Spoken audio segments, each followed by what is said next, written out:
My name's Andy McElroy, and we're here today. We put the crib and the tree up at St Patrick's Church, and I've been doing this for over 10 years, and it's become a bit of a tradition in my family and my friends involved. Well, I was approached by members of the team that used to do this. As I say, I just happened to be at 10 o'clock Mass one morning, and I was approached and asked if I could help them carry the tree in. And it then became apparent what was involved, how difficult a job this was, and they were reaching the end of their time helping doing this job, the guys, and it was quite difficult. So I thought I would ask about and try and get a team involved myself, and that's how we became involved in it. So we've done it from then on. Hi, my name's Stuart Carr, and I'm here to put up the Christmas crib and the Christmas tree behind us here in St Patrick's Church. Been doing this for around 5 or 6 years. Became a volunteer. It wasn't actually through a Christmas theme, it was through Good Friday, and the two brother McElroys, Andy and Davy, were putting up the cross, and it was taking a bit of time, and I thought after this I'm going to try and see if I can help, because it looks a big catastrophe that could happen, you know. So I helped with that, and since then I've put my name forward to any contribution I can do with putting the crib up and the tree Christmas time. From our point of view, it can take anything from kind of 4 or 5 hours from start to finish.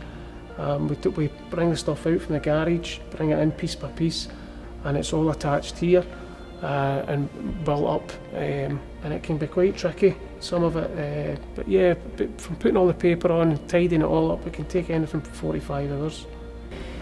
It used to take longer because we used to work from ladders and assemble it at height. But now, another piece of advice, they brought drills and different equipment.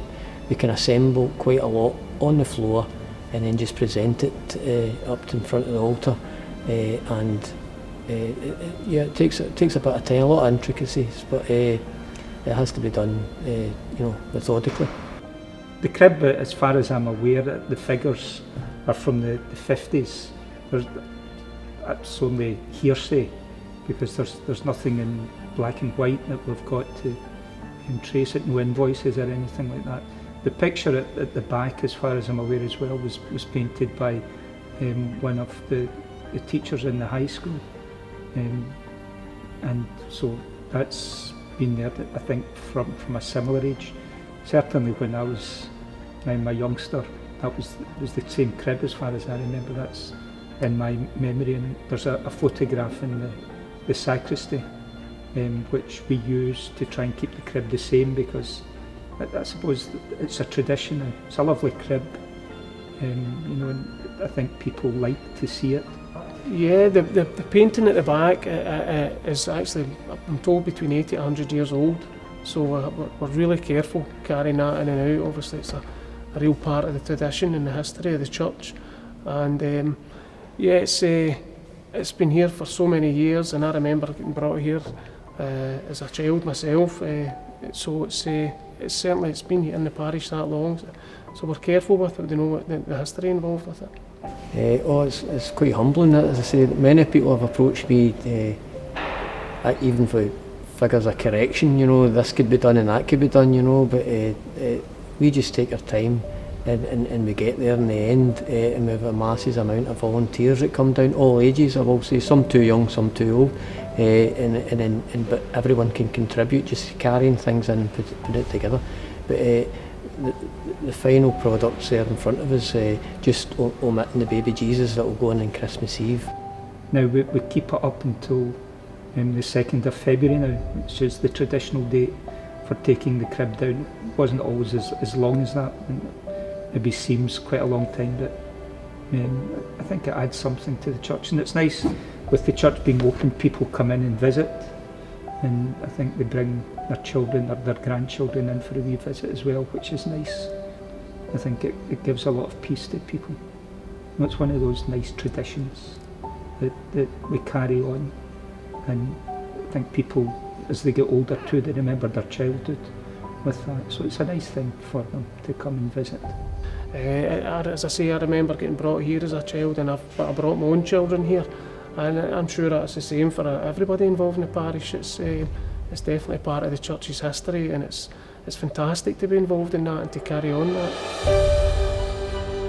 I find anyway, just sitting and looking at the crib, it's a very peaceful scene. And I think that's obviously one of the messages of Christmas, isn't it? A lot of the Christmas cards that people have, it's peace. And that scene there, it's very peaceful. Well, it's just, it gives you that feeling, I think, of in this world, which can be hectic. And in this year especially, when there's a lot of anxiety going on, it's just a difficult year that people have had. I think too, for a lot of people, it's been personally a very difficult year. So I think the possibility of seeing that scene and remembering the peace that's there, it's a good thing. Yeah, well, to me, it's keeping Christ in Christmas, which is so important for us as Christians. The commercialisation of Christmas, we're all guilty of getting involved in that.